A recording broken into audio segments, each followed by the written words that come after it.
కర్ణాటకలోని కాంగ్రెస్ ప్రభుత్వం ప్రజలను దోచుకుంటోందని ఇటీవల మహారాష్ట ఎన్నికల ప్రచారంలో ప్రధాని నరేంద్ర మోదీ చేసిన ఆరోపణలపై కన్నడ ముఖ్యమంత్రి సిద్దరామయ్య మండిపడ్డారు. ప్రధాని మోదీ అసత్య ఆరోపణలు చేస్తున్నారని ఆయన దుయ్యబట్టారు. తాము అమలు చేస్తున్న పథకాలపై తప్పుడు ప్రకటనలు ఇస్తున్నందున మహారాష్టలోని మహాయుతి ప్రభుత్వంపై కోర్టులో దావా వేసే ఆలోచనలో ఉన్నట్లు చెప్పారు. ప్రముఖ కన్నడ కవి కనకదాస జయంతి సందర్భంగా బెంగళూరులో ఆయన విగ్రహానికి ముఖ్యమంత్రి సిద్దరామయ్య, మంత్రులు నివాళులర్పించారు. ఈ సందర్భంగా ప్రధాని ఆరోపణలను తోసిపుచ్చారు.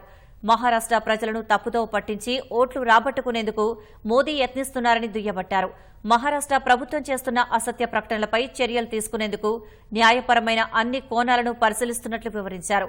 ఇటీవల మహారాష్ట ఎన్నికల ప్రచారంలో పాల్గొన్న మోదీ కర్ణాటకలో కాంగ్రెస్ ప్రభుత్వం ఇచ్చిన హామీలను విస్మరించి దోపిడీ చేస్తోందని ఆరోపించారు. దోపిడీ సొమ్మును కాంగ్రెస్ మహారాష్ట ఎన్నికల్లో ఉపయోగిస్తోందని అన్నారు.